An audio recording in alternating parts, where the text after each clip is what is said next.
anyways, today I'm very excited because আমি যেরকম বিয়ের আগে যেতাম শপিং করার জন্য নিউ মার্কেটে, তো আজকে অনেকদিন পর একা যাচ্ছি again new market for shopping. তো চলো, যদি তোমাদের সঙ্গে ব্লগটা শেয়ার করতে পারি খুব ভালো লাগবে। তো আমার বড় মামি বলছিল বাইকে করে ছেড়ে দিয়ে আসবে, বাট ছেড়ে দিয়ে চলে আসবে সেটা আমার ভালো লাগেনি। সো আমি এখন যাচ্ছি হাওড়াতে। হাওড়া থেকে আমি মেট্রো ধরে যাব এসপ্ল্যানেড। উত্তরপাড়া স্টেশনে চলে এসেছি।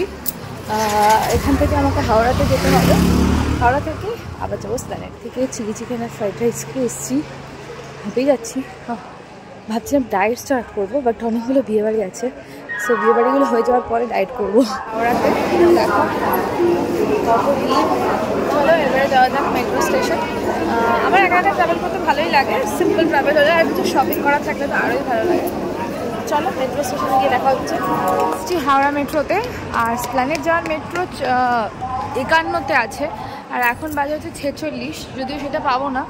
তারপরে নেক্সট ডেটটা জন্য দেখা যাক। হাওড়া মেট্রো স্টেশনটা কিন্তু ভীষণ সুন্দর তৈরি করেছে, মানে একদম দারুণ তোমরা বলতে পারো। এদিকে শুধু চলন্ত সিঁড়ির উপরে দেখতেই পাচ্ছ, দেখতেই পাচ্ছ। আমাকে অন্য দিক দিয়ে যেতে হবে, দিকটাকে আমি ভুল করে ওই দিকটাতে গেছিলাম, অনেকদিন আসিনি মেট্রোতে। যাই হোক, এইদিকে চলন্ত সিঁড়ি দিয়ে তোমরা নামতে পারবে। দেখো কত বড় বানিয়েছে, বেশ সুন্দর বানিয়েছে, কিন্তু নতুন বানানো হয়েছে যেহেতু বেশ সুন্দর দিকতে। চলো নামা যাক। দিয়েছে সেলিব্রেটরি। যাওনের লোক কত কম, আসনের লোক কত বেশি। সবাই হাওড়া স্টেশনে যাইতেছে বন্ধুরা, বুঝতেছো তোমরা?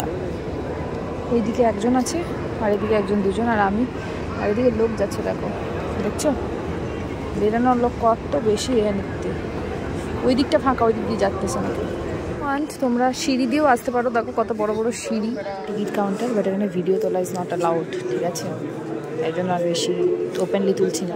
এখানে দেখো স্ক্যানার দিয়েছে। এই স্ক্যানারটা হচ্ছে হাওড়া মেট্রোতে যাওয়ার জন্য মাত্র 10 টাকা টিকিট।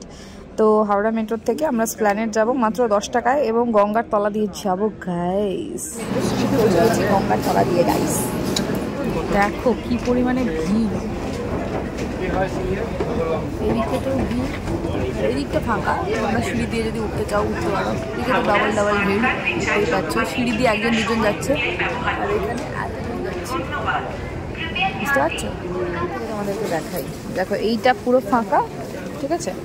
আর এইদিকে লোক আসছে, দেখো মাটি থেকে 30 মিটার নিচে ছিল এটা। 2-3টে নেমে তারপরে এখান থেকে উঠতে হয় আর কি। সেলফি করে নিয়েছি। চলো শপিংয়ে যাওয়া যায়। এখান থেকে বেরোতে না বেরোতেই শপিংয়ের জিনিসপত্র তোমরা দেখতে পেয়ে যাবে, যেটা হচ্ছে এসপ্ল্যানেড মেট্রো স্টেশনের বাইরেই রয়েছে। ড্রেসগুলো বেশ সুন্দর লাগছে। প্রাইস কেমন? এদিকে ব্র্যান্ডেড দোকান, এদিকে হচ্ছে চিৎকার করছে সবাই, বৌদি করছে। এদিকে ব্র্যান্ডেড, এদিকে নন ব্র্যান্ডেড। কোনটা কিনবে তোমার চয়েস। আমি যদি কিনবো তোমাদেরকে পরে দেখাবো, এই ভিডিওতে দেখাবো না, এই ভিডিওতে শুধু ভিডিও দেখো। অলরেডি আমি একটা সুন্দর জিনিস কিনে নিয়েছি আমার বরের টাকা দিয়ে, মানে বর আসেনি, টাকাটা বরই দিয়েছে, এটাই হচ্ছে হয়। আমার কাছে টাকা দেওয়া আছে, কিন্তু আমি নিজের টাকা দিয়ে কিনিনি, বরের টাকা দিয়ে কিনেছি। আরও একটা জিনিস কিনবো ভাবছি, বুঝতে পারছি। এবার ছোটো ছোটো আনুষঙ্গিক জিনিস আমি নিজের টাকা দিয়ে কিনে নিই, কিন্তু যেগুলো একটু দামি জিনিস হয় সেগুলো বরের টাকা দিয়ে কিনি, বুঝতে পারছি? মানে মাঝে মাঝে, সব সময় কিন্তু নয়। তাই জিনিস আমি কিনতেই থাকি, আমার খুব ভালো লাগে। এখানে আমি আগে আসতাম।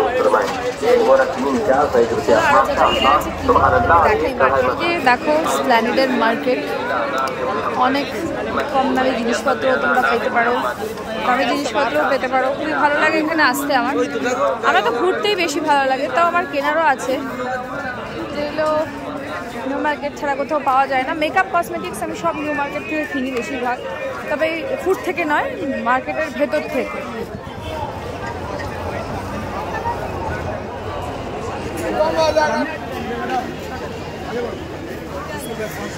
অনেক জিনিসপত্র রয়েছে, অনেক জিনিস নিয়েছি গাইজ, মানে অনেক। আর নিউ মার্কেটের ভেতরেও গেছিলাম, আমার মেকআপের কিছু জিনিস ছিল কেনার, যেগুলো একটু মানে পার্সোনাল, সেই জন্য তোমাদেরকে দেখালাম না। যদি কারো দরকার হয় তখন বলবো, বিকজ আমি প্রফেশনালি মেকআপ আর্টিস্ট, সো কিছু প্রফেশনাল জিনিসই কেনার ছিল, সেটা কিনে নিয়েছি।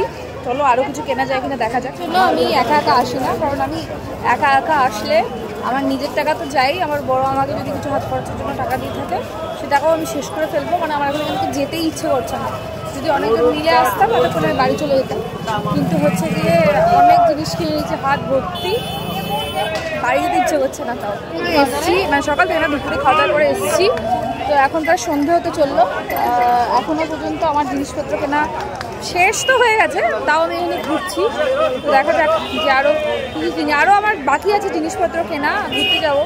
তো সানগ্লাস কিনবো, ওগুলো আমার বরের টাকাতেই কিনবো, তাই বরের সাথেই আসবো, কারণ এখন আমি নিজের জিনিসপত্রই আরও কিনছি। বরকে পাঠিয়ে জিনিসপত্র কিনতে হবে, যদিও আমার বড় আমাকে হাত খরচের জন্য টাকা দিয়েছে, বাট যাই হোক ঠিকই আছে। কোনটা ছেড়ে কোনটা কিনবো আমি নিজেই বুঝে উঠতে পারছি না। আর নিজের টাকা খরচা করতে একদমই ইচ্ছা করে না, কারণ ওই প্রচণ্ড কিপটে, আমি নিজেই বলছি। আর কিপটে হওয়া ভালো, কিপটে না, আমি একটু হিসেবেই, যাই দিচ্ছি তাই ভালো যাচ্ছে। আমার বর বলছে জল নিয়ে এসছো, আমি বলছি হ্যাঁ, যাওয়ার সময় বলেছে এটা ভালো জিনিস, তোমাদের সাথে শেয়ার করা হয়নি, তাই এখন শেয়ার করলাম। রাত হয়ে গেছে দেখো, আর আমি অনেক জিনিস কিনে নিয়েছি, আর মায়ের কাছ থেকেও টাকা নিয়ে মায়ের জন্য জিনিস কিনেছি, মায়ের টাকায় মায়ের জিনিস কিনেছি, ঠিক আছে। যদি পারি তোমাদেরকে সব কিছু শেয়ার করবো।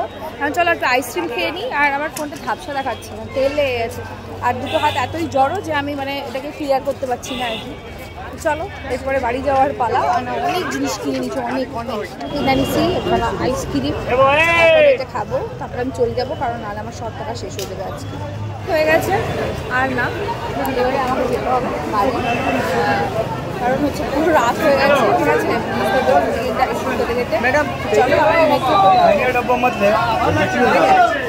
এখন আমি স্প্ল্যানেড মেট্রো স্টেশনে আছি, আমি আমার বরকে জিজ্ঞেস করলাম তাহলে কি আমি হাওড়া হয়ে বাড়ি চলে যাবো নাকি আমি দক্ষিণেশ্বরে যাবো, তুমি আমাকে নিতে আসবে। তো বললো যে ঠিক আছে তুমি দক্ষিণেশ্বরে চলে যাও, আমি তোমাকে নিয়ে যাবো। মেট্রো স্টেশন আর টোকেন পেয়ে গেছি এবারে, তো চলো এবারে যাওয়া যাক দক্ষিণেশ্বর। এখন বসে আছি মেট্রোতে, বরানগর এসেছি, দক্ষিণেশ্বরে যাবো, ওখান থেকে আমার বর আমাকে নিতে আসবে। সর হচ্ছে অন্তিম প্ল্যাটফর্ম, তো দক্ষিণেশ্বরে নেমে গিয়েছি। আমি বরকে বললাম যে আমি ব্রিজটা ক্রস করে নিচ্ছি, তার মধ্যে তুমি এসো। এত মানুষ, মানে ভাবতেই পারছো, সবাই প্রত্যেকেই এক একজন কাজে ব্যস্ত। সবাইকে বলবো, যারা আমার অডিয়েন্স রয়েছে সবাইকে একটা জিনিস বলি, নিজে ইনকাম করো। নিজে ইনকাম করলে কিন্তু তোমরা যা খুশি কিনতে পারবে। আমি আমার বরের কাছ থেকেও টাকা নিয়েছি, যাই হোক, কিন্তু নিজের ইচ্ছে মতন যা খুশি তোমরা কিনতে পারবে। তাই তোমাদেরকে বলি, ফেসবুক যারা করছো আমার প্রোফাইলে বা আমার যারা আছো, আমার সাথে সাথে যদি অন্য বিজনেস আছে, আমার কাছে টাকা আছে, অন্য ব্যাপারে থেকেও আসে টাচে, কিন্তু তোমাদেরকে বলবো যে নিজের একটা আইডেন্টিটি তৈরি করো, নিজের টাকা ইনকাম করো, অবশ্যই অনেক বেশি সাকসেসফুল হতে পারো। ফ্রেন্ডস, আজকে আমি প্রচণ্ড টায়ার্ড হয়ে গেছি, একটু রেস্ট নেওয়ারও টাইম পাইনি, ভীষণ বেশি টায়ার্ড লাগছে, আর লিফটও আসছে না রাখতে। যাই হোক, তো ভীষণ টায়ার্ড, লিফট আসছে না, তো হেঁটেই যাওয়া যাক, হেঁটে নেমে যাওয়া যাক, উঠতে কষ্ট হয়, নামতে অসুবিধা নেই। তো চলো এরপরে দক্ষিণেশ্বর বালি ব্রিজটা তোমাদেরকে দেখাবো। গাইজ আই লাভ দক্ষিণেশ্বর লেখা আছে, এই দেখো দক্ষিণেশ্বর মেট্রো স্টেশন। তো আমি এই দিক দিয়ে যাবো, এই রাস্তাটাতে না হেলমেট ছাড়া যাওয়া যায় না, এটা আমি ভুলে গিয়েছিলাম। তো সেই কারণেই বালি ব্রিজটা আমাকেই ক্রস করতে হবে। তো যেহেতু বর আসবে তাই আমি টোটো ধরে গেলাম না, মানে অটো ধরে আর কি। দেখো এই রাস্তাটা দিয়ে ব্রিজ থেকে ক্রস করবো, ব্রিজে গিয়ে তোমাদের দেখাচ্ছি, ঠিক আছে। এই রাস্তাটা খুব সুন্দর, তাই তোমাদের দেখালাম। তোমরা কি আকাশে বাঁকা চাঁদ দেখতে পাচ্ছ? এই দেখো নিশিরাত, বাঁকা চাঁদ আকাশে। দেখো এটা আমার video quality is not good right now, but চলো আমি যাচ্ছি এখন। বড় বলছে ঠিক আছে ভিডিও করতে করতে চলে আসো, কারণ এই রাস্তাটাতে তোমার হেলমেট না নিয়ে যাওয়া যাবে না। হয়তো ঢাকা থেকে যেতাম, মানে এইটার ফুটপাথের উপর দিয়ে স্পিডে স্কুটি নিয়ে চলে যাচ্ছে, দেখা যায়। ওটা তো দোষ যারই হোক না কেন, যেই কেস খাক না কেন, মরে তো যেতাম আমি। ফোন করছে গাইস, তাড়াতাড়ি যাই। আমি অনেক মোটা হয়ে গেছি, আমি রিয়েলাইজ করতে পারছি, কারণ আমার শরীরে ফিল হচ্ছে। অনেকগুলো বিয়েবাড়িও আছে, আর সুন্দর সুন্দর ড্রেসে তো আমাকে ফিটও আসতে হবে। সো বিয়েবাড়িতে খাবার বন্ধ করব না, আর রেস্টুরেন্টে বা ফাস্টফুড খাওয়াও আমি বন্ধ করব না। যে সময় যে দিনগুলোতে এগুলো হবে না, সেই দিনগুলোতে আমি আবার হোম রুটিনের ডায়েটটাকেই ফলো করবো। ব্রিজ আমি ক্রস করে গেছি, এখানে আমার বর এসছে। আমি আমার টাকাও ফুটিয়ে দিয়েছি, আমার বরেরও অনেক টাকা ফুটিয়ে দিয়েছি। তো যাই হোক, সেটা কোনো ব্যাপার নয়, কারণ ওই যে বললাম তোমাদেরকেও নিজেকেও ইনকাম করতে হবে, তাহলে দেখবে বড় অর্ধেক টাকা দিয়ে দিচ্ছে। তো এটাই হচ্ছে ব্যাপার। চলো এরপরে আমরা উঠবো বাইকে। আমি একদমই হাঁপিয়ে গেছি, তো এই ভিডিওটা আর কন্টিনিউ করলাম না। বাইক চলে এসছে প্রায়, ওইদিকে তখন উত্তরপাড়া প্রবেশ পথ দিয়ে বর হাঁটছে। তো চলো এখানে শেষ করলাম। ভিডিওটা কেমন লাগলো অবশ্যই কমেন্ট করে জানিয়ে, ভালো লাগলে লাইক করে শেয়ার করে দিই। Bye guys, bye bye.